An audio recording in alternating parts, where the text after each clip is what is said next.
நாளைக்கான வீடியோ தாங்க வந்திருக்கு. வீடியோ வந்து சூப்பராக இருந்துச்சு அப்படின்னு தாங்க சொல்லணும். ஏன்னா நம்ம பாரதி வந்து ஆதி வந்து அடியோட வெறுக்கிறேன் உங்கள அப்படிங்கிற மாதிரி சொல்லிட்டு போயிட்டாருங்க.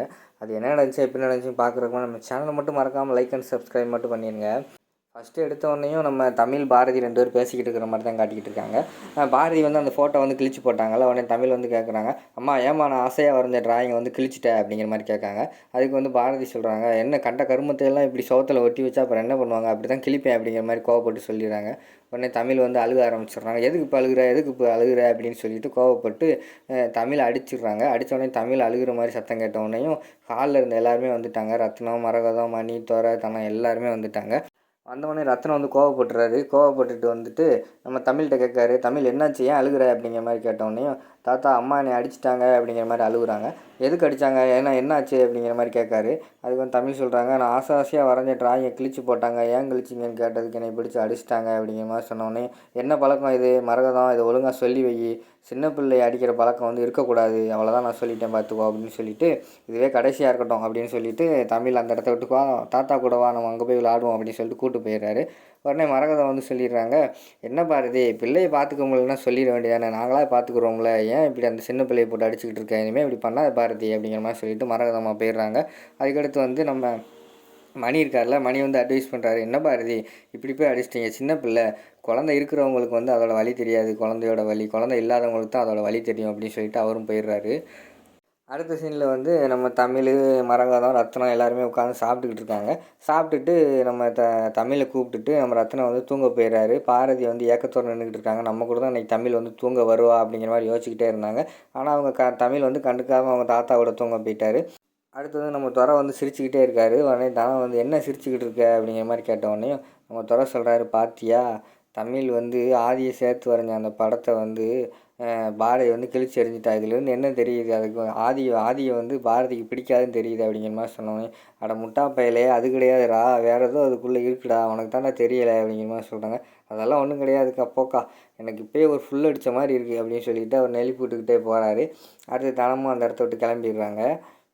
அடுத்த சீனில் மறுநாள் காலையில் எழுந்திரிச்சு தமிழ் சாப்பிட்டுக்கிட்டு இருக்கிற மாதிரி காட்டுறாங்க. மரகதம் வந்து ஊட்டிக்கிட்டு இருக்காங்க. அந்த நேரத்தில் தான் நம்ம பாரதி வந்து கிளம்பி வராங்க.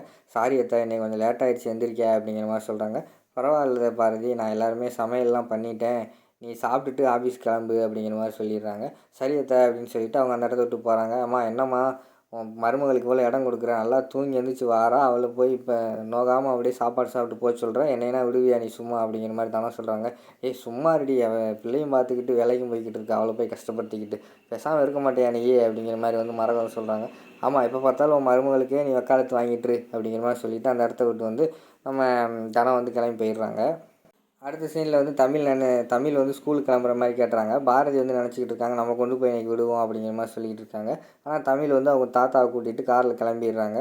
பாரதி வந்து அத்தை தமிழ் எங்கே அப்படிங்கிற மாதிரி கேட்டோடனே, அவங்க தாத்தா கூட ஸ்கூலுக்கு போயிட்டாமா, அவள் காலையிலே சொல்லிட்டா இன்றைக்கி நீங்கள் தான் என்னை கொண்டு போய் விடணும்னு சொல்லிட்டா, அதனால் வந்து அவர் தாத்தா காரில் கூப்பிட்டு போயிட்டாரு அப்படிங்கிற மாதிரி சொல்லிடுறாங்க. சரின்னு சொல்லி தமிழ் வந்து ஸ்கூலுக்கு போகிறாங்க. அங்கே பார்த்தா நம்ம ஆதி இருக்கார். ஆதியை பார்த்தோன்னே ஓடி போய் கட்டி பிடிச்சிட்டு அழுக ஆரம்பிச்சிடுறாங்க. என்ன ஃப்ரெண்ட் ஏன் ஃப்ரெண்ட் அழுகுறீங்கன்னு வந்து நம்ம ஆதி கேட்காரு. உடனே தமிழ் வந்து ஒன்றுமே சொல்லாமல் அழுதுகிட்டே இருக்காங்க. இப்போ அழுகை நிப்பாட்டலைன்னா நானும் அழுதுருவேன் ஃப்ரெண்ட் அப்படிங்கிற மாதிரி வந்து நம்ம ஆதி உடனே அழுகையை நிப்பாட்டிட்டு, நான் அழுக மாட்டேன் ஃப்ரெண்ட், நீங்களும் அழுகக்கூடாது அப்படிங்கிற மாதிரி சொல்லிடுறாங்க. ஏன் ஃப்ரெண்ட் அழுகுறீங்க என்னாச்சு அப்படிங்கிற மாதிரி கேட்டவொடனே நைட்டு நடந்ததெல்லாம் சொல்கிறாங்க. நான் ஆசையாக வரைஞ்ச டிராயிங்கை வந்து அம்மா கிழிச்சிட்டாங்க, ஏன்னு கேட்டதுக்கு அடிச்சிட்டாங்க அப்படி இப்படி சொன்னோடனே, சரி ஃப்ரெண்ட் நீங்கள் ஒன்றும் அழுகாதீங்க, நீங்கள் இங்கே போயிட்டு வாங்க, சாயங்காலம் உங்களை நான் வந்து ஐஸ்கிரீம் சாப்பிட கூப்பிட்டு போகிறேன் அப்படிங்கிற மாதிரி சொல்லிடுறாங்க. எனக்கு ஐஸ்கிரீம்லாம் வேண்டாம் ஃப்ரெண்ட், நீங்கள் வந்தாலே போதும் அப்படின்னு சொல்லிவிட்டு தமிழ் அந்த இடத்த விட்டு போயிடுறாங்க. அடுத்த சீனில் வந்து சாயங்காலம் ஸ்கூல் விட்ட மாதிரி காட்டுறாங்க. ஸ்கூல் விட்டோடனே அதே மாதிரி நம்ம ஆதி வந்து வந்துடுறாரு. வந்தவொடனையும் ஆதியை பார்த்தவொடனே தமிழ் வந்து ஓடி வந்துடுறாங்க. அந்த இடத்துக்கு பாரதியும் வந்துடுறாங்க.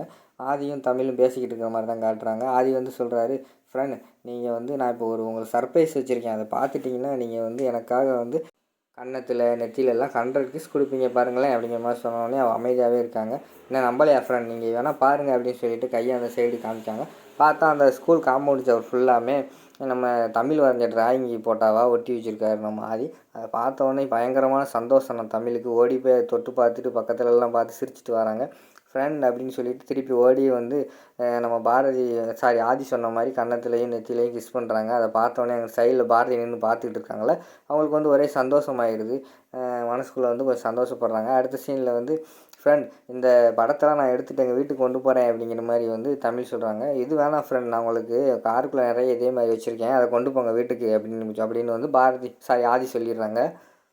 அடுத்து வந்து நம்ம தமிழ் சொல்கிறாங்க, ஃப்ரெண்ட் என்னை நீங்கள் ஐஸ்கிரீம் எல்லாம் வேணாம் ஃப்ரெண்ட், என்னை நீங்கள் தான் இன்றைக்கி வீட்டில் கொண்டு போய் ட்ராப் பண்ணணும் அப்படிங்கிற மாதிரி சொன்னோடனே நம்ம பாரதிக்கு வந்து ரொம்ப கவலையாகிடுது. என்ன தமிழ் நம்ம கூட பேச மாட்டேக்கா, நம்ம கூட வீட்டுக்கும் வர மாட்டேக்கா அப்படிங்கிற மாதிரி ரொம்ப மனசுக்குள்ளே நொந்து போயிட்டுருக்காங்க. உடனே சரி ஃப்ரெண்ட், நீங்கள் ஒன்றும் கவலைப்படாதீங்க, நானே கொண்டு போய் விட்டுறேன் அப்படிங்கிற மாதிரி சொல்கிறாங்க. உடனே பக்கத்தில் வராங்க நம்ம பாரதி வந்து இவங்க 2 பேரும் பக்கத்தில் வந்தோடனே, ஃப்ரெண்ட் இது யார் ஃப்ரெண்ட், உங்களுக்கு ஃப்ரெண்டா அப்படிங்கிற மாதிரி கேட்குறாங்க. உடனே தமிழ் சொல்லிடுறாங்க, இவங்க யாருன்னே எனக்கு தெரியாது ஃப்ரெண்ட், இவங்க உங்களுக்கு ஃப்ரெண்டு நான் நினச்சிக்கிட்டு இருந்தேன் அப்படிங்கிற மாதிரி தமிழ் சொல்கிறாங்க. உடனே நம்ம பாரதிக்கு வந்து மனசுக்குள்ள ரொம்ப கவலையாயிடுது. நான் செஞ்சது தப்பு தான், இருந்தாலும் அதை அவங்ககிட்ட சொல்லி நியாயப்படுத்த விரும்பலை அப்படிங்கிற மாதிரி சொல்லி மனசுக்குள்ளேயே அழுதுகிட்டே இருக்காங்க. சரி ஃப்ரெண்ட் வாங்க நம்ம போவோம் அப்படின்னு சொல்லிட்டு தமிழும் நம்ம ஆதியும் கிளம்பிடுறாங்க. இவருன்னு போய் நம்ம தமிழை வந்து காருக்குள்ளே உட்கார வச்சுட்டு அந்த இடத்துக்கு கொஞ்ச நேரம் இருங்க ஃப்ரெண்ட், நான் வந்துடுறேன் அப்படின்னு சொல்லிட்டு ஆதி வந்து பாரதி கிட்டே வராங்க. என்ன பாரதி இப்படி பண்ணிட்டீங்க, யார் மேலே உள்ள கோவத்தை நீங்கள் எதுக்கு குழந்தை மேலே காட்டுறீங்க, நீங்கள் குழந்தை மேலே காட்டக்கூடாது, குழந்தை வந்து நமக்கு அடிமை கிடையாது, குழந்தைய வந்து வளர்த்து நம்ம வந்து ஒரு ஆளாக்குற வரைக்கும் நம்ம ஒரு சப்போர்ட்டிங் ரோல் தான் பண்ணணும், அவங்கள வந்து அது பண்ணக்கூடாது இது பண்ணக்கூடாதுன்னு எதுவுமே சொல்லக்கூடாது அப்படிங்கிற மாதிரி சொல்கிறாங்க. எனக்கு நேற்று நைட்டே எனக்கு தோணுச்சு, தமிழுக்கு ஏதோ ஆச்சு போல் அப்படிங்கிற மாதிரி எனக்கு தோணுச்சு, அதனால தான் நான் வந்து காலையிலேயே தமிழை பார்க்க வந்தேன், வந்த பிறகு தான் தெரியுது நீங்கள் இப்படி பண்ணியிருக்கேன்னு, நீங்கள் பண்ணுறது ரொம்ப தப்பு பாரதி, நீங்கள் இனிமேல் இப்படி பண்ணக்கூடாது, நான் உங்களை ஆசையாக எத்தனையோ தடவை பார்க்க வந்திருக்கேன், ஆனால் இப்போ தான் உங்களை ஏன் பார்த்தோம், நான் வெறுக்கிறேன் உங்களை பாரதி அப்படிங்கிற மாதிரி சொல்லிவிட்டு அந்த இடத்த விட்டு கிளம்புறாங்க. நம்ம பாரதி வந்து அந்த இடத்துல நின்று அழுதுகிட்டே இருக்கிற மாதிரி காட்டுறாங்க. அதோடு பார்த்திங்கன்னா அந்த வீடியோ முடிச்சிடுறாங்க.